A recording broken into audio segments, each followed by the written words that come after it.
Houve um tempo em que conceitos eram sólidos, ideias, ideologias, relações, blocos de pensamento moldando a realidade e a interação entre as pessoas.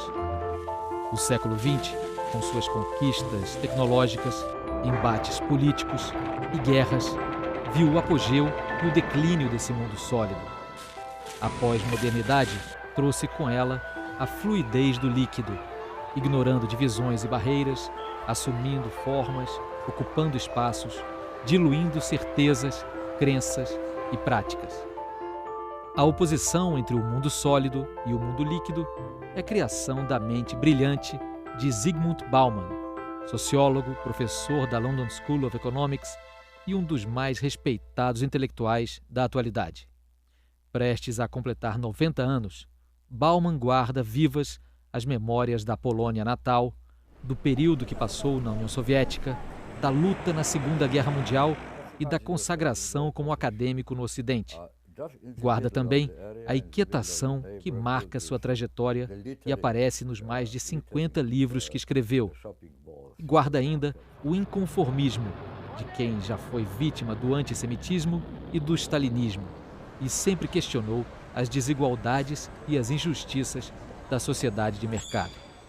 Em recente passagem pelo Brasil, onde foi a estrela do evento Comunicação 360, Bauman conversou com o Milênio no Rio de Janeiro.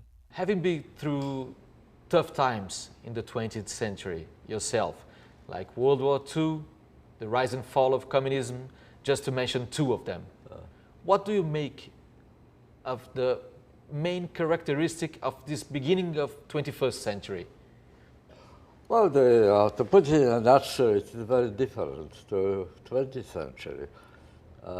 If you compare what I experienced being at a young age and full of hopes, expectations, and what I'm experiencing now, looking back and comparing and revising expectations, revising hopes, is that we are in a state of interregnum. That's the term which I like to use.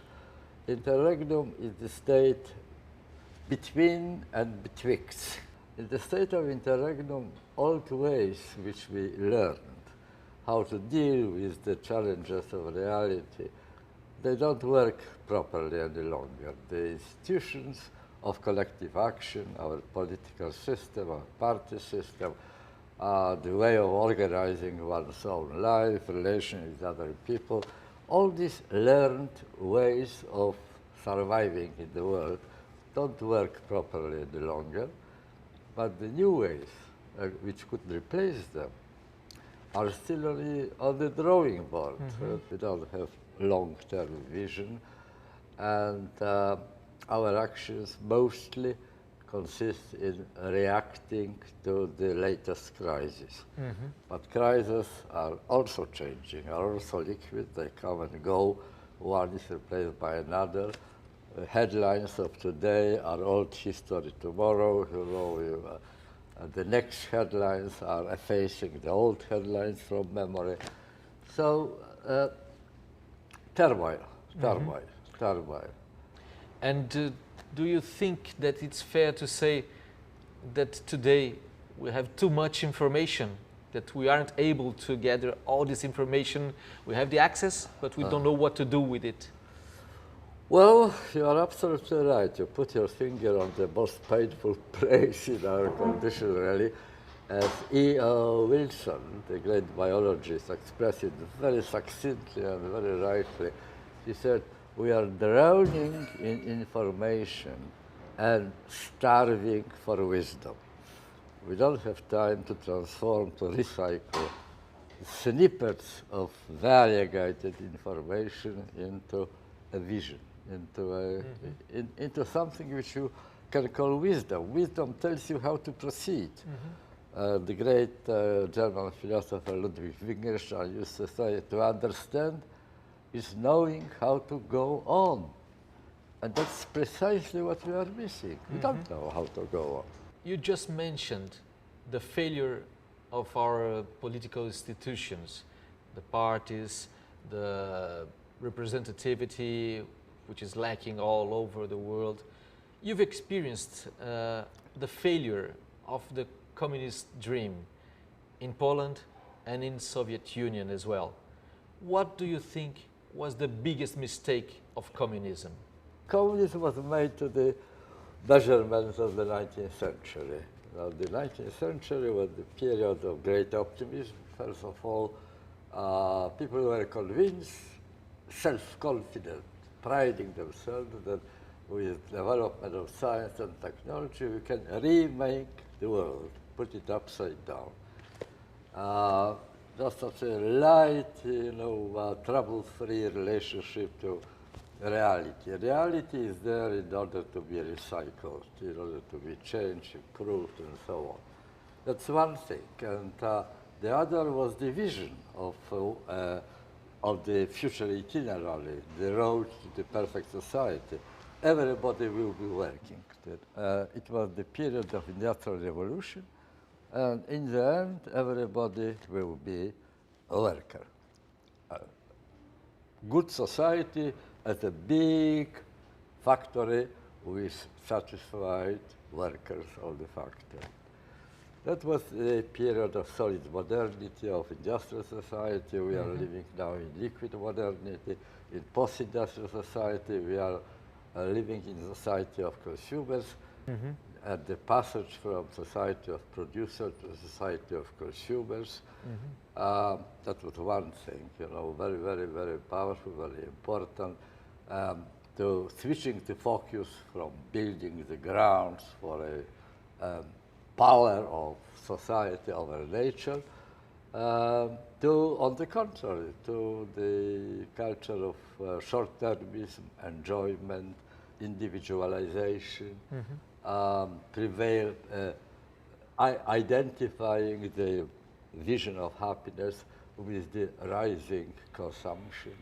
Now, all these are new phenomena which communists completely unprepared. And if there is a consensus, and I think that we can say there is a consensus that communism lost this war, specific one.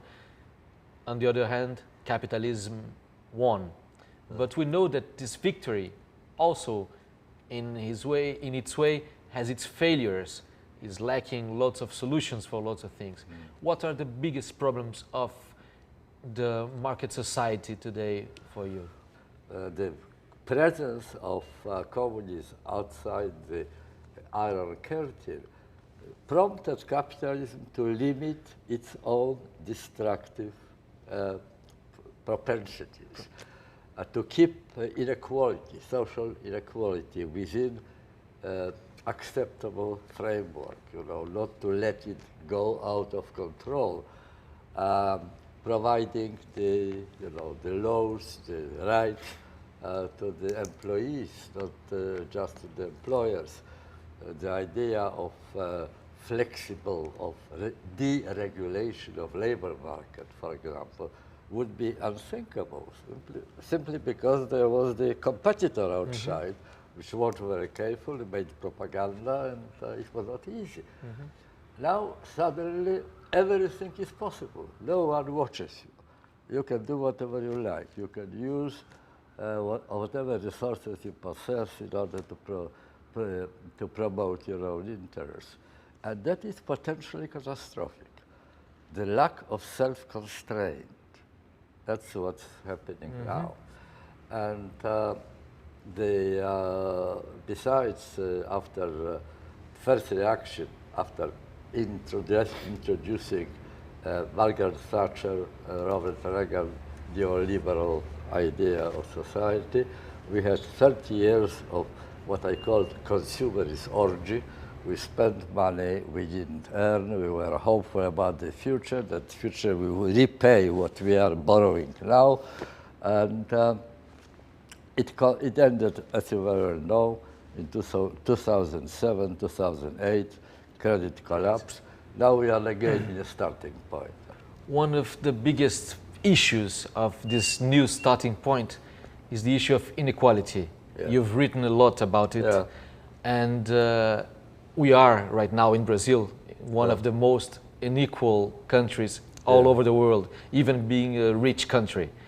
And apparently it's clear that the riches of few doesn't benefit us all. How to make this equation a bit more balanced in a democracy? Well, inequality is not only increasing, it changes its character, it changes its structure. It is connected to the absence of these constraints which capitalism imposes upon itself to keep things in order, digestible, endurable, acceptable. They disappeared, and what's happening in the result? Inequality changed its nature because the victims of inequality of society were, in the old period, in the old era, people living in poverty, at the bottom of society, the outcasts of society. It is not like this at all now, because we are witnessing the process with guys standing, up and coming sociologists coined the term precariat. So what we call middle class, which was the most successful, self-confident part of society, now is being transformed very fast, in fact, into precariat, some sort of an equivalent of the old times proletariat. People who are uncertain, unsure about their position. According to the latest ideas of economists, people who know the things better than me and do the statistics, it is not longer the question of the upper quartile of the population and the bottom of quartile. It is the conflict between 1% at the top and 99% all the rest of society. I don't know whether you notice that the added value in United States of America after the credit crisis, there was some recovery and there was added value to the wealth of America after the crisis. But 94% of this added value was taken by 1% of the population. All the rest had to share in 7%. But having said that, even with these impressive figures that you're mentioning, there are still economists, and not only economists, but journalists, analysts, saying that the market can regulate even inequality. That if we leave the market to itself, work freely, we're going to be better off at some point. What would you argue back?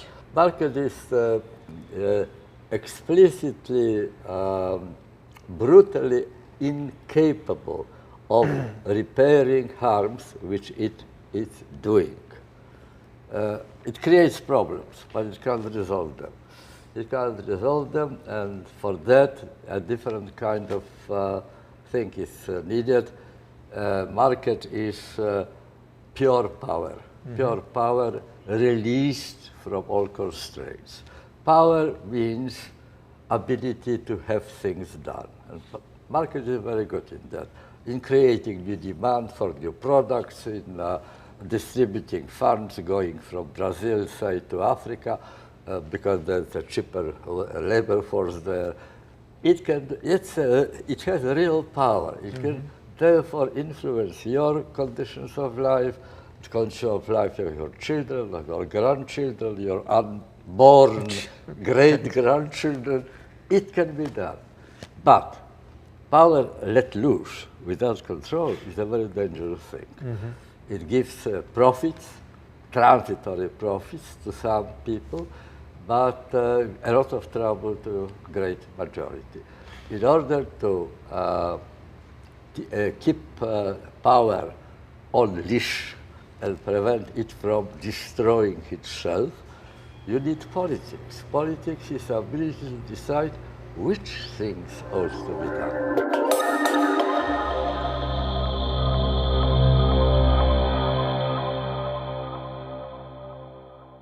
Talking about conflict, crisis, and the reaction to this crisis, we are living right now the crisis of the refugees.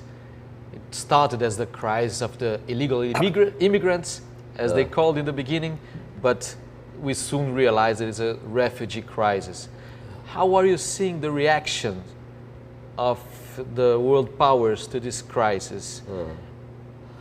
Well, it is not a one-off event. It is not a novelty, in fact. It is novelty is the amount of attention which is dedicated to the issue, because it has been recently dramatized, partly with the help of television cameras, which shows the children being washed out by the sea, and something which happens in Lampedusa, hundreds of people drowning in unseaworthy ships.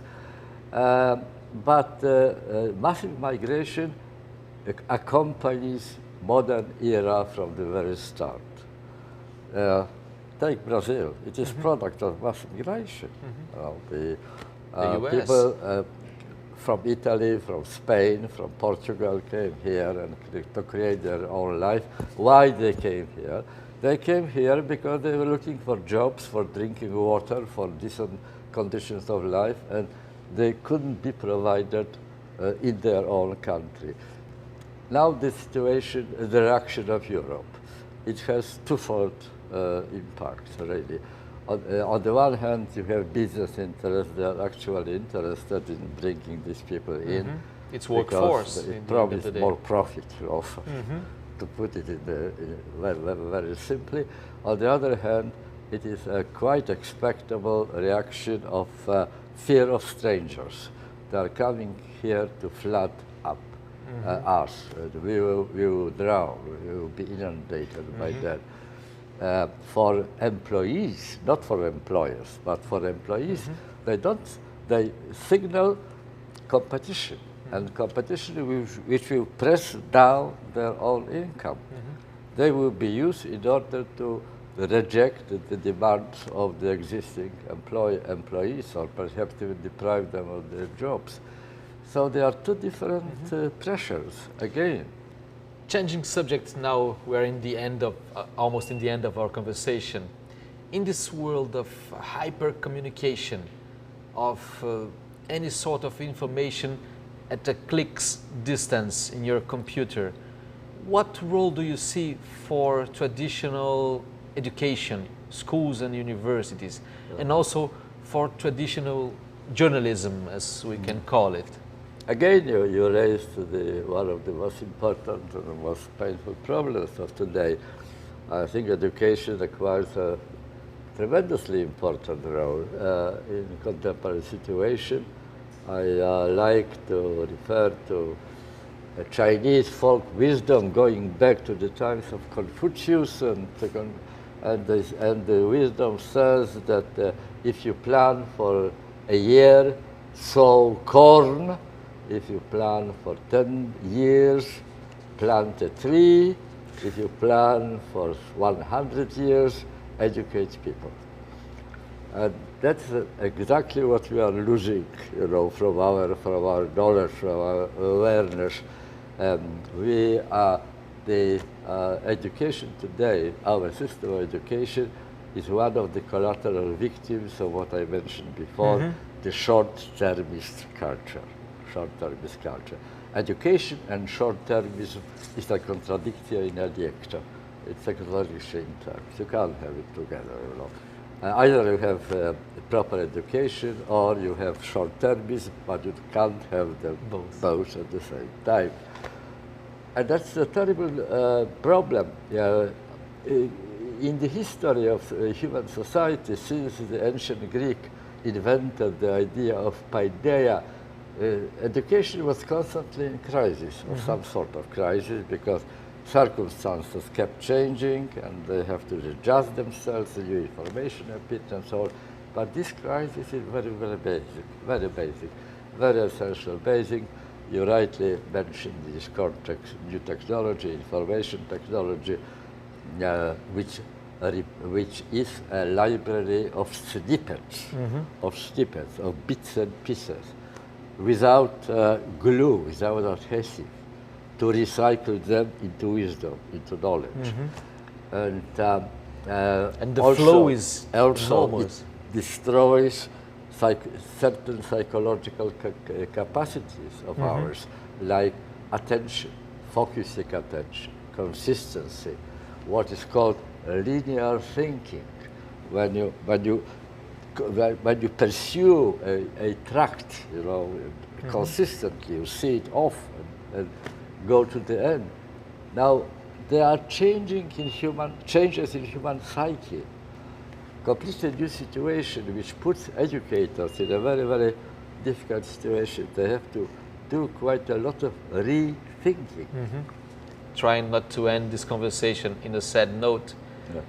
What gives you hope when you look around? Initiatives, projects, things that you've seen being done that give you hope about the future of mankind? Well, you see, the older I am, the wider is my perspective on which I base my evaluation of the situation. I know that first I concentrated on some excesses of modernity, then I passed over to analyze the logic or the illogicality of the liquid modernity.